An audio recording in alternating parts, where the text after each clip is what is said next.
Hola compañeros, me da mucho gusto estar nuevamente con ustedes, sobre todo porque vamos a iniciar una materia de organización y diseño de estructuras administrativas. Y me da mucho gusto con ustedes porque vamos a recordar pues la segunda fase del proceso administrativo, en este caso de la que es la organización, y vamos a recordar primero los que llevaron la materia de proceso administrativo o administración 2. Vamos a ver algo primero de lo que vimos en esa materia y posteriormente vamos a entrar en el tema propiamente dicho. Bien, habíamos dicho que la organización prácticamente es la fase mecánica del proceso administrativo.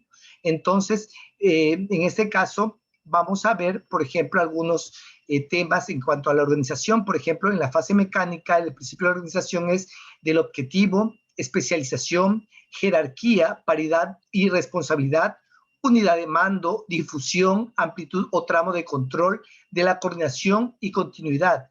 Y también vamos a ver, esto ya lo habíamos visto, vamos a ver, por ejemplo, que en la organización la importancia de la fase mecánica de la organización es que evita la lentitud e ineficiencia, costo más productividad y mejor manera de lograr objetivos.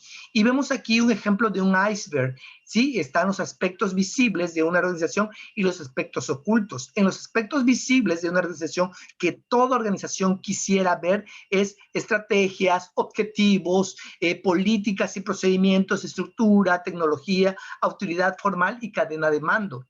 Pero los aspectos ocultos, que realmente eso es lo que es el venir, el deber ser, que tiene que cuidar la empresa con sus administradores, contadores, psicólogos organizacionales, etcétera, es actitudes, percepciones, normas grupales, interacciones informales y conflictos interpersonales e intergrupales.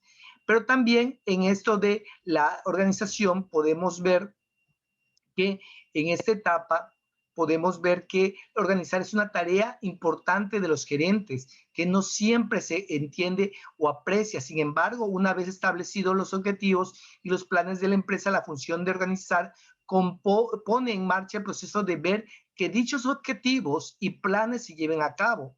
Cuando los gerentes se organizan, definen qué trabajo necesita realizarse y crean una estructura que permite que esas actividades laborales se complementen eficiente y eficazmente. Es decir, es un punto álgido aquí en la organización, en la administración, la organización, porque aquí entran dos palabras, tanto lo que es eficiencia y eficacia. Y vemos que eficiencia es cumplir con los objetivos de la empresa, pero eficiencia es cumplir con los objetivos de la empresa al menor costo posible, pero eficacia solamente es cumplir con los objetivos de la empresa. Entonces, ser eficiente y ser eficaz dista en que la eficiencia es cumplir los objetivos y la eficacia es cumplir con el menor desperdicio o recurso posible, ¿no? Entonces, vemos que la pregunta que hacemos cuando estamos en la fase de organización es ¿cómo se va a hacer? Y en esta etapa se estructura y se sistematiza lo que son las jerarquías, la correlación y las funciones, en este caso, de la organización, ¿sí? Y también podemos ver, por ejemplo, en esta parte de la organización, que una cultura organizacional va a permear muchos aspectos, como por ejemplo atención al detalle, orientación a resultados, orientación a la gente, orientación a los equipos, agresividad en el buen sentido, estabilidad, innovación y toma de riesgos. Y finalmente, para este recordatorio, vamos a ver que la organización en esta etapa es la división del trabajo, es decir, descripción de procesos, jerarquización, departamentalización, descripción de habilidades. ¿Cuántos de nosotros en algún momento entramos en una empresa donde no sabía qué se iba a hacer y todos hacían de todo, hasta que no había una división de trabajo, de decir, tú vas a hacer esto y esto, o una especialización de decir, ustedes se van a especializar en esto, sino que todos hacían de todos? Entonces, esto es importante, en este caso, en una organización que haya este tipo de estructura. Por ejemplo, dividir el trabajo a realizarse en tareas específicas y departamentos, asignar tareas y responsabilidades asociadas con puestos individuales, coordinar diversas tareas organizacionales, agrupar puestos en unidades, establecer relaciones entre individuos, grupos y departamentos, establecer líneas formales y de autoridad y asignar y utilizar recursos de la organización. ¿Qué tan importante es la organización en una estructura, en una empresa? Pues precisamente es lo que vamos a ver en estos momentos. Vamos a iniciar en este caso con el sistema de organización. En primer lugar, vamos a ver que el sistema de organización, que la organización como un proceso encaminado a lograr un fin, el cual fue previamente fijado en la fase de planeación. Estos sistemas son funciones que pre-ejecutivas, es decir, es algo que se va a estar trabajando antes de echar a andar. El objetivo de la organización es hacer que cada uno de los miembros conozca qué actividades son las que se ejecutarán. La acción de organizar es de gran importancia para todo organismo, dado que la función por la cual los administradores dan uso metódico a los recursos del sistema administrativo. Con respecto a la organización, existen dos formas de pensar, formal y la informal. La primera considera a la organización de manera estricta y la segunda como base de disposición y relaciones informales de trabajo. Es decir, aquí hay dos formas de pensar, la formal y la informal, y ambas en este caso emergen y confluyen en lo que es la estructura organizacional, porque esto se da en cualquier empresa, cualquier organización, cualquier trabajo.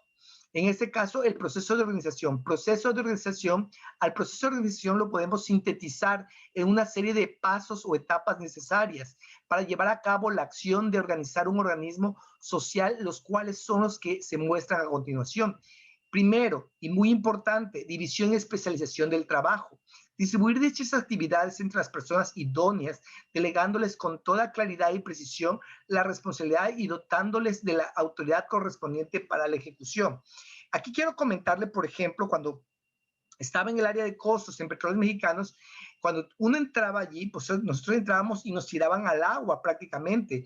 Nosotros hacíamos en ese área de todo, o sea, no éramos sabelotodos, pero no éramos especialistas en nada. Es decir, hacíamos, por ejemplo, un proceso concursal, como un análisis de costos, como precios unitarios extraordinarios, como ajustes de costos, como gastos no recuperables, etcétera.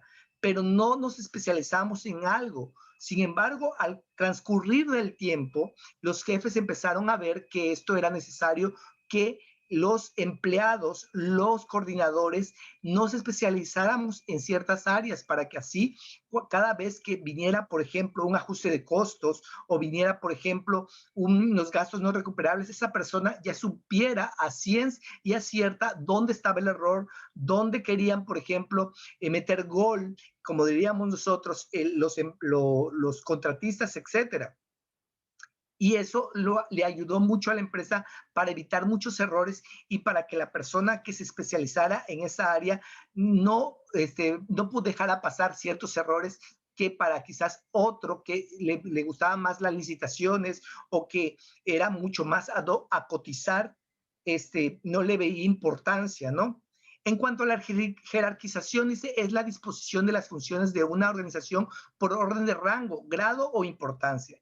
La departamentalización es la división y la agrupación de las funciones y actividades en unidades específicas con base a similitud. Es decir, nosotros estamos en el área de costos, pero cotizábamos, hacíamos ajustes de costos, etcétera, hasta que el área de costos fue exclusivamente de costos, de precios unitarios y se hizo otra área de análisis de mercado que era la que investigaba el mercadeo de los materiales a nivel nacional e internacional. Entonces ya se hizo una departamentalización, ¿no? Y también la descripción de funciones, definir con toda claridad las actividades y los deberes que habrá de desarrollarse en cada una de las unidades administrativas. La coordinación de trabajo, comunicar a cada unidad los objetivos de la organización traducidas con objetivos adecuados para cada subunidad y debe mantener a cada subunidad informada acerca de las actividades de las demás de tal manera que las diversas partes de las empresas funcionen de manera sincronizada, ¿sí? Entonces, esto es importante, la comunicación entre las partes. Pero también en las estructuras organizacionales, para ello también es importante conocer la estructura organizacional, por lo que se considera que son las diversas combinaciones de la división de funciones y autoridad a través de las cuales se realizan la organización. La estructura organizacional se expresa en gráficas de relaciones de personas u organigramas complementándose con los análisis de puestos. Existen tres estructuras básicas: la organización lineal, organización funcional y la organización lineal y asesorías. Eh, Sin embargo, se le puede añadir algunos nuevos diseños como organización de comités, organización por proyectos y organización matricial para que la organización decida qué estructura de organización es necesario conocer cada una de ellas, tanto sus ventajas como sus desventajas. Y también vamos a ver aquí los ejemplos de misión y visión. Bueno, es importante tomar en cuenta la delegación de una organización y se define con el trabajo que realiza un director para confiar funciones y autoridades y responsabilidades en otras personas.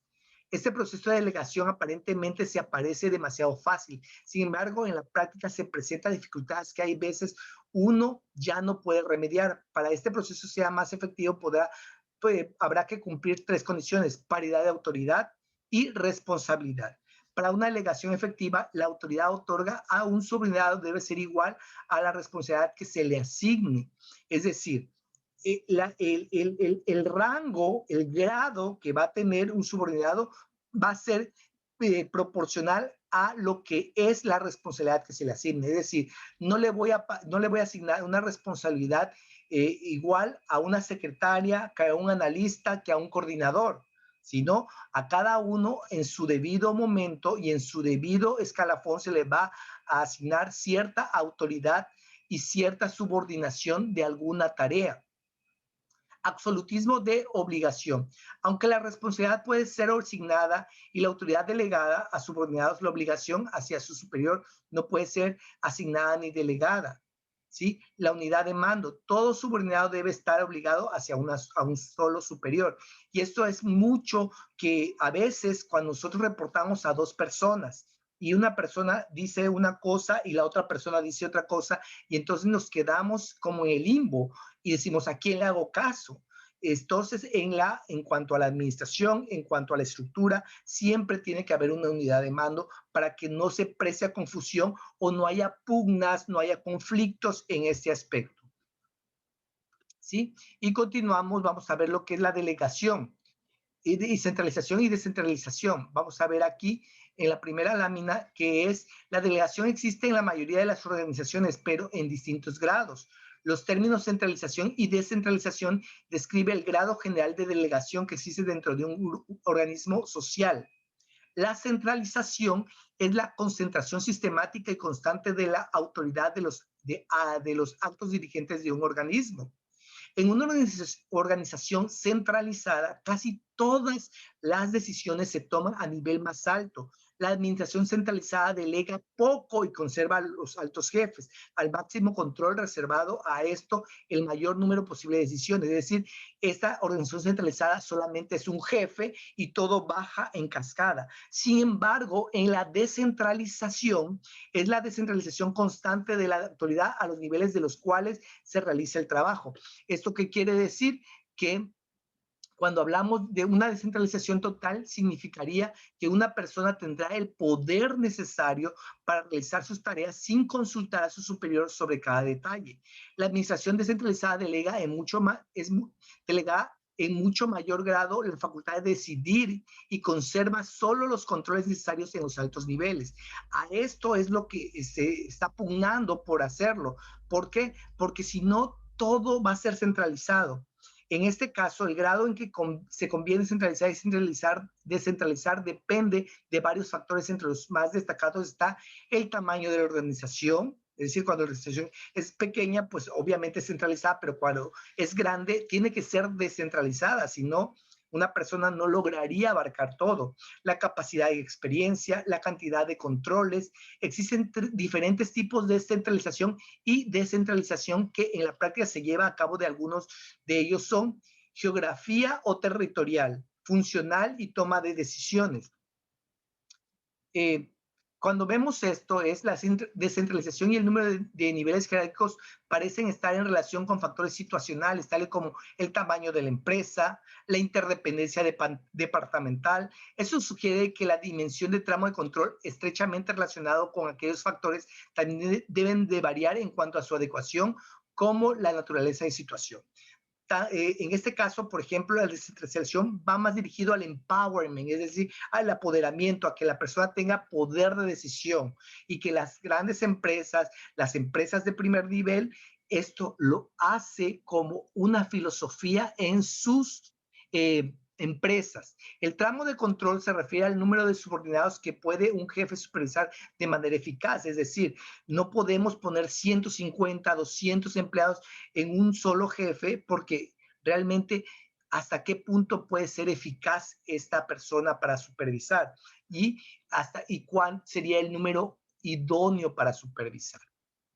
Y finalmente, en la organización vamos a ver, por ejemplo, este párrafo que me gustó. Dice que cuando nosotros queremos organizar y queremos, por ejemplo, estructurar, debemos de practicar la apertura.